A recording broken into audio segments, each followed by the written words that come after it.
quarto hormônio vegetal e penúltimo, vamos falar sobre etileno. Próxima aula vamos encerrar com ácido abscísico.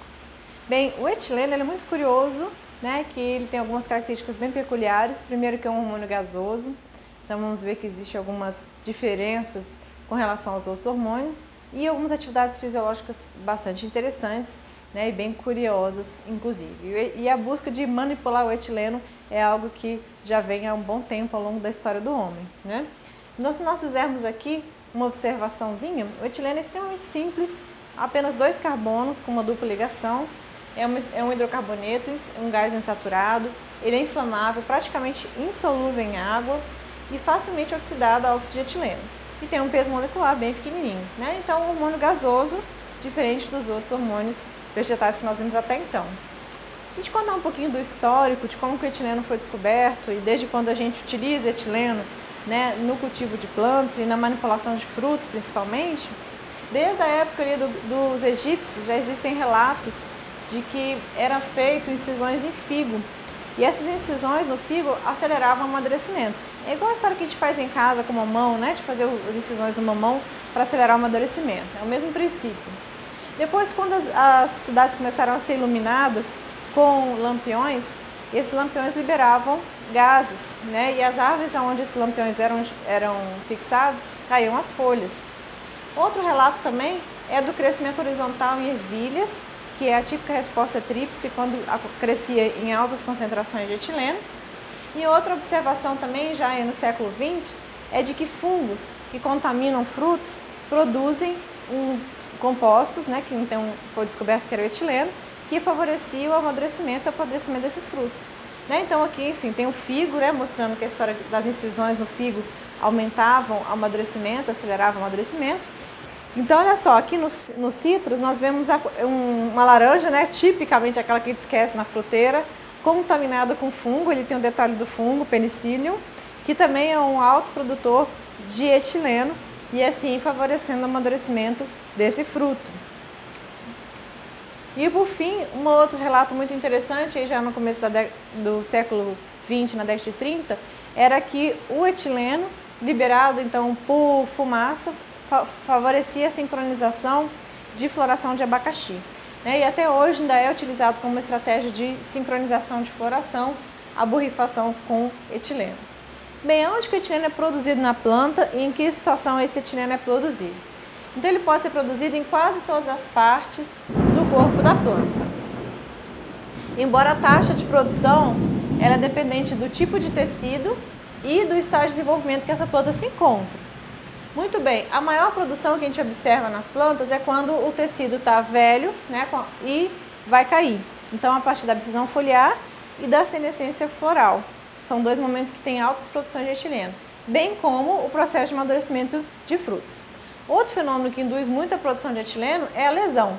Então, quando o tecido é lesionado, quando sofre algum tipo de injúria, há aumento da produção de etileno, né? E assim, com o estresse fisiológico também, né, como vocês muito bem trabalharam na questão do estresse, também induz a produção de etileno, que seja estresse por inundação, por esfriamento, por doenças, por temperatura, estresse hídrico, também induzem a alta produção de etileno, que é um ótimo sinalizador desse estado fisiológico com que a planta se encontra. Então aqui está mostrando nessa foto, né, umas folhas entrando em senescência e vão cair, olha aqui no solo. Essa etapa é uma etapa de alta produção de etileno. E aqui aquela plantinha cástica sofrendo inúmeros estresses, né, por excesso de água, por falta de água, inseto comendo, competição com plantas, sombreamento e assim vai. Bem, em tecidos senescentes e frutos, no estágio de maturação, é onde a planta tem uma produção maior. Né? Então, por exemplo, maçãs maduras pode produzir mais de 2.500 microlitros de etileno por litro de ar. E nesse órgão, né, se encontram os níveis mais altos de etileno. Então, para que o etileno possa causar algum tipo de resposta fisiológica, é por volta de 0,01 a 10 microlitros por litro de ar. Então, veja que uma maçã é capaz de produzir uma quantidade infinita de etileno. Por isso aquele dito popular, né, que basta uma maçã podre para que todas as outras também fiquem podres. Isso é devido, então, a essa alta produção de etileno que induz o amadurecimento dos frutos que estão por perto, né? Bem, ele pode ser transportado por difusão através dos espaços intercelulares, né? Que dá para bem ver aqui essa foto, onde esses espaços o etileno pode se difundir, ou ele pode ser transportado também via xilema pelo seu precursor, que vamos comentar daqui a pouquinho, que é o ACC. Esse ACC ele pode ser transportado via xilema, sendo levado então para a parte superior da planta, quando a planta se encontra nessa situação aqui, ó, de alagamento, né? Então, quando tem um excesso da quantidade de água, esse pode então induzir o transporte do precursor do etileno para a parte aérea. Bem, falando da síntese do precursor, esse é o ciclo, né, da síntese do etileno. O precursor é um aminoácido, é a metionina. Essa metionina, então, sofre a ação de uma aldolase. Então, tá aqui a S-adesylmetionina, ou aldomete, que é o precursor para a formação do ACC, que é uma abreviatura do nome desse sal, via ACC sintase. Essa enzima, então, da ACC sintase, ela é inibida, né, na presença de alguns componentes, alguns sais, então está ali a abreviatura de alguns sais que podem inibir essa enzima, mas ela também pode ser ativada. Por que situação? Pelo amadurecimento do fruto, senescência, por auxina, né? A auxina e etileno trabalham muito juntos, em ferimentos, em danos, em estresse, em inundação, essa enzima é ativada. E aí forma o precursor imediato da formação do etileno, que é o ACC. Esse ACC, quando ele é oxidado pela ACC oxidase, produz então o etileno, certo? Ele tem a sua síntese inibida por CO2, então o CO2 é um inibidor da ativação dessa enzima, que inclusive é uma forma de controlar o amadurecimento de frutos, colocando em câmaras de de quantidade de CO2, a anaerobiose e temperaturas muito baixas, né? Por isso conservar material em geladeira retarda o amadurecimento. Bem, então essa é a rota principal de síntese do etileno a partir da metionina. Esse adenosylmetionina ele pode regenerar esse ciclo para a formação de novas metioninas com gasto de energia, mas enfim, essa rota aqui é o que nos interessa um pouquinho mais diretamente na questão da síntese do etileno. Muito bem. Alguns efeitos fisiológicos característicos do etileno. Então nós temos o amadurecimento de fruto, como já comentamos, né? Então, amadurecimento de fruto, o etileno liberado, então, atua na mudança do estágio de amadurecimento do fruto. Outro, a inibição da expansão celular, então o etileno também tem esse papel. Outra, na resposta tríplice em plântulas, principalmente de ervilha. Essa resposta tríplice é caracterizada por três características, né? O entumecimento lateral, radial dessa planta, o aumento do alongamento, a redução do alongamento e o crescimento horizontal do eixo do gancho pulmonar. Outro é a resposta a patógeno. Então, muitas vezes, quando a planta está sendo atacada por patógenos, tem um aumento da taxa de produção de etileno. A formação dos pelos radiculares são importantes, intermediários para etileno. E a senescência e a abscisão, que nem se fala, é um dos eventos fisiológicos mais importantes, onde o etileno tem um papel crucial na indução do envelhecimento e da morte e da queda de órgãos, que sejam ele folha, flores ou frutos.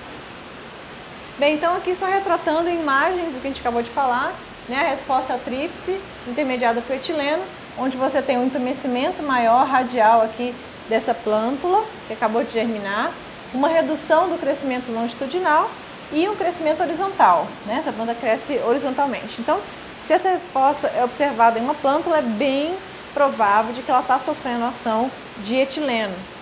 Uma outra resposta fisiológica característica do etileno é a epinastia foliar. A gente comentou isso lá na aula de nastismo. Então, a epinastia foliar é quando a parte superior da folha cresce mais do que a parte inferior. E a planta tem essa característica de aspecto de murcha, mas na verdade é porque a parte superior cresceu mais do que a parte inferior. E aí isso é muito característica, a resposta epinástica de plantas alagadas, né, onde não falta água.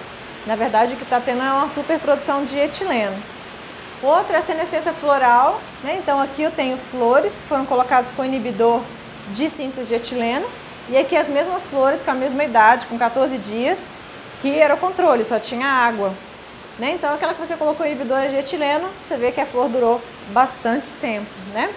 E aqui é na formação de pelos radiculares, né? Então aqui uma plantinha crescendo no ar normal e aqui ela crescendo no ar com etileno. Veja a abundância de pelos radiculares formado nessa plântula quando o etileno se encontrava presente. Então alguns tipos de efeitos fisiológicos bem marcantes bem característicos, típicos das respostas intermediadas por etileno. Bem, o amadurecimento de fruto é muito curioso, porque quando um fruto ele vai se amadurecer, ele tem que passar por algumas etapas, né? Algumas etapas da maturação de fruto incluem mudança do balanço entre ácidos e açúcares, o gosto é diferente, a produção autocatalítica de etileno, ou seja, quanto mais etileno ele produz, mais ele induz a síntese dele mesmo, então é isso que eu quero dizer com síntese autocatalítica. Bem, ele tem um cheiro diferente, né? Então são produzidos compostos aromáticos, ele tem um amolecimento da parede celular e também acúmulos de pigmentos que dão uma coloração diferente e a degradação da clorofila, né? Então é nítido a diferença entre esse tomatinho e esse tomatinho. A mudança da coloração, o cheiro, a textura são características muito distintas entre frutos no processo de amadurecimento. E todos eles nós temos aqui, ó, no amadurecimento de fruto, o papel do etileno. E esse etileno, então, em frutos climatéricos, ele tem o seu aumento da taxa de síntese, intermediado pelo aumento da taxa de respiração, que induz esse amadurecimento desse fruto pós-colheita, né, fazendo com que ele tenha, de fato, um amadurecimento extremamente rápido após a colheita, induzida por etileno. Se eu quiser retardar esse amadurecimento, eu preciso bloquear as vias de síntese de etileno. Um outro papel importante do etileno é na abscisão foliar, né? Então veja, os órgãos das plantas, eles são trocados ao longo da vida, né? Diferente de nós, que nascemos com um órgão e morremos com ele, com o mesmo órgão. Não há troca de órgãos, né?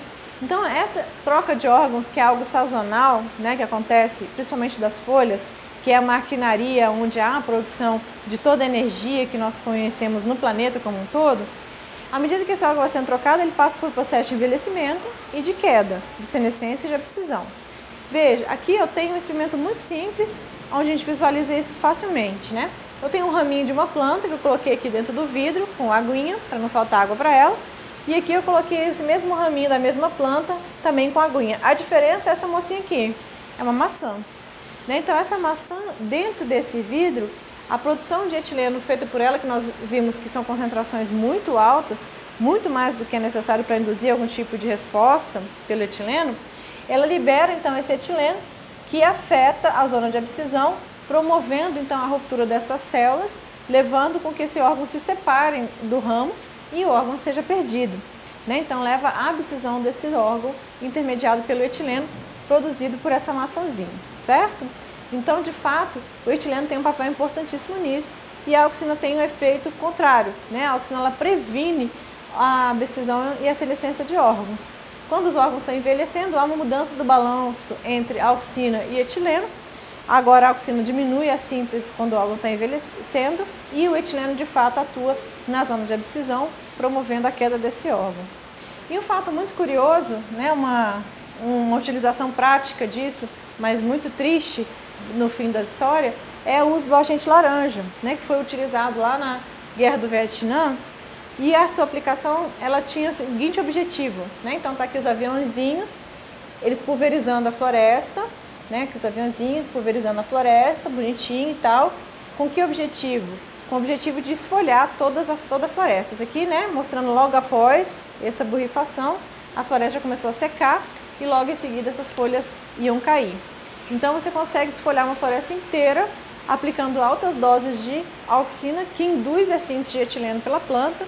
E esse etileno, superprodução de etileno produzido pela planta, leva uma queda total das suas folhas e aí assim permitindo, né, abrir clareiras para que você possa ver o adversário e tudo mais. Só não sabiam de que esse agente era extremamente carcinogênico, teratogênico e até hoje tem consequências do uso desse composto, né, levando aí a má formação de órgãos e tudo mais das pessoas que tiveram contato com esse agente laranja. Mas enfim, a manipulação de etileno é muito interessante, né? Conhecer um pouco sobre a biossíntese dele, os mecanismos de ação, em que eles atuam, é bem legal porque dá pra gente usar isso inclusive no nosso dia a dia, né? Evitando o amadurecimento precoce de frutos e vendo algum tipo de resposta de crescimento de plantas que podem ser intermediados pelo etileno, como o caso da epinastia, certo? Bem, é isso pessoal, etileno então, nossa penúltima aula de hormônios. Nos vemos até na próxima aula de hormônios. Até logo, tchau, tchau.